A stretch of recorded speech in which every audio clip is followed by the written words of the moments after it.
Welcome to the Manager Tools Podcast. Today's topic, pre-employment testing.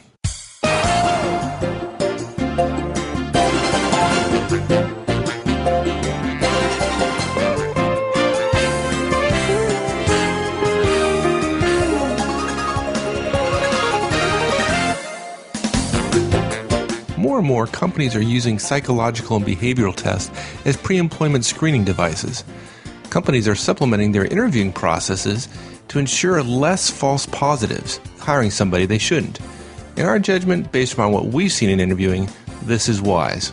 Too many companies just don't screen rigorously enough and have started enlisting more cerebral and or technical techniques to be certain of new hires.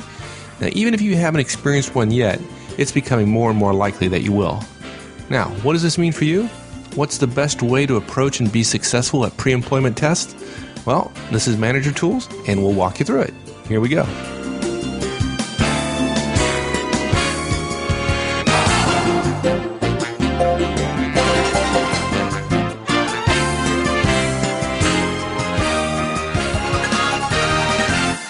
One thing I've noticed is that hiring is becoming much more scientific these days.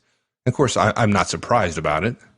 Yeah, I'm not either. I every once in a while I tell people when we talk coaching and people, I say I'm an engineer and Mike's an engineer too, and we would just like people to line up and do what we tell them to do when we tell them to do it. It's not that simple, but I think there are lots of systems that could benefit from some rigor.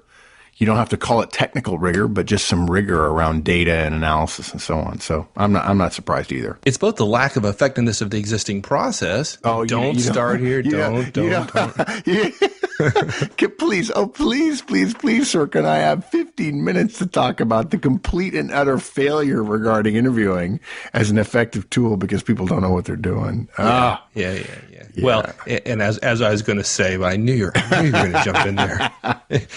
and then the natural extension of the technology into a process that until recently has been relatively untouched.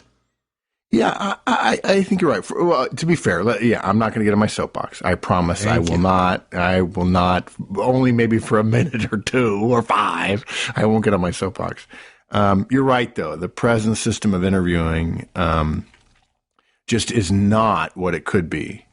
I've said it a lot that interviewing is the second worst form of employment screening in existence, and all the others are tied for last. And actually, I have always given apologies to Churchill, but I did not realize until recently, checking it, getting ready for this cast, that the quote is that democracy is the second worst form of government after all the others that have been tried. I didn't realize that he had not said all the others are tied for last. But the basic premise is true that interviewing is not terribly effective the way we practice it now. It can be incredibly effective, behavioral interviewing being the core of that. Well, maybe it's not as effective as we'd like it to be, but we're stuck with it appears. Yeah. I think a lot of managers think they're stuck with it, but to be honest, not really. You've heard what people say when we show them when they actually go through the process and use the interview creation tool, right? Oh, yeah, absolutely. They're blown away. You can actually, in 30 minutes, 45 minutes, you come up with an interview that just is so deep, so accurate, so specific, that managers just kind of shake their head and they say, man, I want one of my, in fact, I remember this about 5 years ago, somebody said to me, I keep wanting one of my other managers to come in and sit down and watch me interview somebody and hear me ask these great questions and then have cogent answers when we get together to talk about the results. Look, yes. So it can be done well, but it's generally not, unfortunately. It's not. Yeah, and I think that's a great space for us to be in, for us to provide value in, right? That it's something that has to be done. We've got to screen people, but we're just not doing it terribly well because, again, I believe we're allowing people to apply their personality to the process. Imagine a company saying, we believe our fundamental underlying value is the personalities of all of our employees. I mean, really? Yeah. Come on. So anyway, we're never going to get away from face-to-face interaction. Human interaction is so crucial it's too important a decision hiring a new person for your organization to not invest in the time that it takes to get the subtleties that come from face-to-face and that can make such a difference.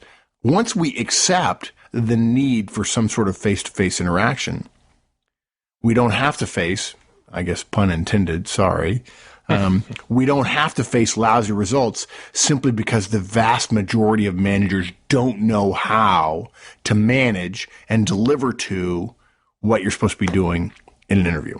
Right. So how does pre-employment screening fit in, though, given that?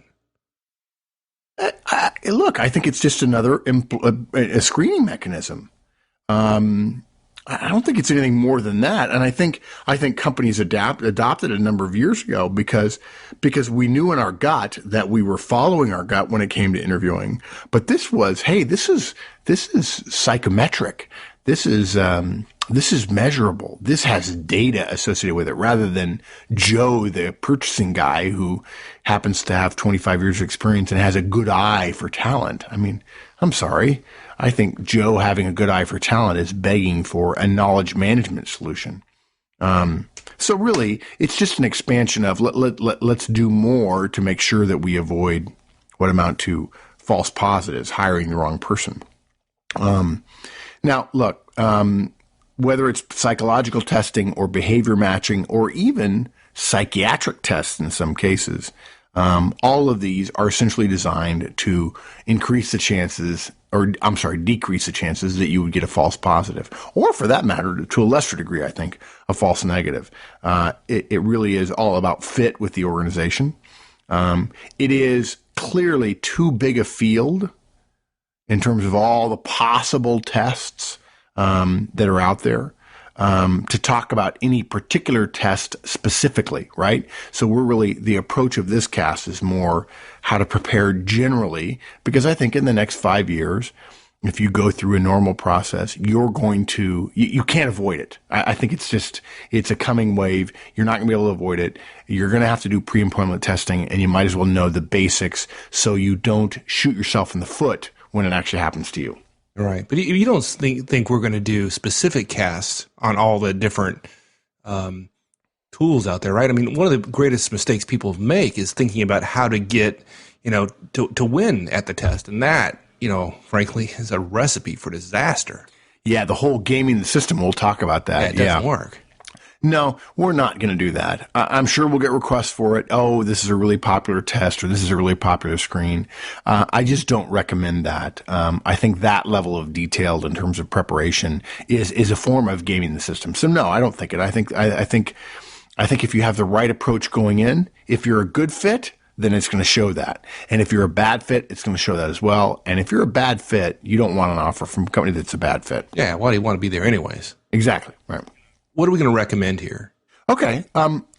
Let's say this. We have 4 introductory comments, and then we have 4 recommendations that are more specific about how to succeed. The introductory comments are these. Get used to it. Pre-employment tests are becoming more prevalent. It is coming to a neighborhood or an interview process near you. They're also becoming more accurate.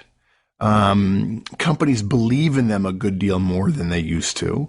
Although, as we'll talk about later, they're by no means infallible or considered to be 100% accurate. Number 3, they generally look at skills and fit for the most part. And number 4, some do require experts. Some companies have engaged experts, psychiatrists, psychologists, behavioral experts to actually administer the test or an outside agency. And I think it's worth noting. So those are the introductory comments. And then we have recommendations, and there are 4 simple ones. Number 1, don't get angry. Number 2, get ready. Number 3, do not try to game the test. It doesn't work. And number 4, get over it. Okay, so let's get to the introductory comments here. Number 1, they're becoming more prevalent. Well, that's scary. Yeah, but to be honest, think about the engineer in us, Mike. I mean, it's not scary if you've got a company that's doing well and is sending a bunch of experienced, quote unquote, managers out in the field to do different interviews with different people, depending upon how their heart moves them at any given moment, and then are using their gut to say, I like this guy, and I don't like him, and I don't like her. It's not only not repeatable, it's not measurable. It's unlikely to be improvable in the sense that, Joe's going to say, well, this is just the way I do it. I don't know why I do it this way. I just generally have a good track record of hiring people. Yeah, well, that's interesting because those same things, the desire to be able to measure things and the desire to constantly improve kind of suggest, given the current experiences with behavioral interviewing or lack of behavioral interviewing, right. It kind of suggests that this is inevitable. Yeah, I think it's fair to say that when you put hiring, how important it is, and how often there is pain when it's done poorly, either false positives or false negatives, plus the fact that there's a new tool that has credibility, and people in their gut, in their heart of hearts, know that Joe, the experienced production supervisor, shouldn't be the only person whose gut is consulted on a new hire. I think if you put all that stuff together, you're right. I think it is inevitable. You're absolutely right.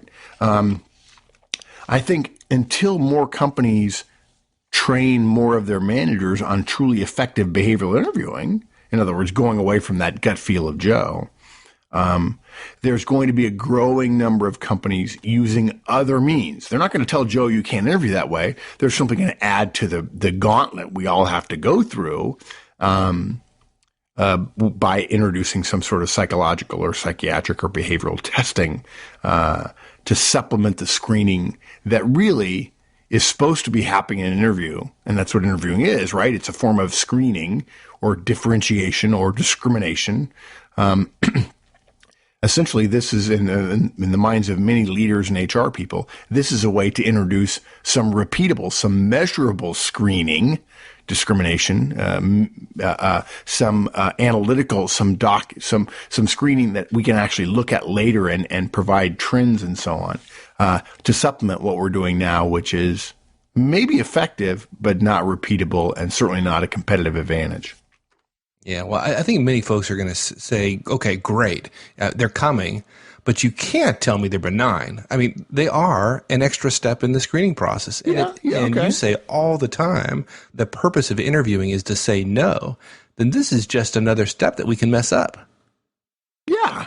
Okay. I always love it when people argue and I look at them and I go, okay, yeah, I agree. Right? I mean, the definition of conflict is two human beings in the same county. Okay. What would surprise people that companies and candidates are in conflict with one another from the very beginning? So yeah, I think you're mostly right for most folks. Another step, almost any step really, is by definition a tightening of the screws or a tightening of the screening in the process. Let's call a spade. Testing in all of its forms is by definition not benign. I think the point we're making here, though, and correct me if you think I'm not saying this just right, Mike. The point we're making here is that candidates aren't in charge, right? Whether we believe that this trend is benign or not, whether we like the fact that screening is coming and that there's going to be testing and there's going to be measurable results and these things are going to be tweaked and constantly adjusted, whether we believe a trend is benign or not, smart managers are aware of it now. Yeah. We're not sharing this just because it's true, but because more importantly, the truth of it, we believe our job is to help managers come to grips with it and then ask, okay, how do I change my behavior as I go through this process? We're not saying this is good or bad, actually. We're just saying these are facts, and those who are prepared are going to do better than those who are not. Yeah, this is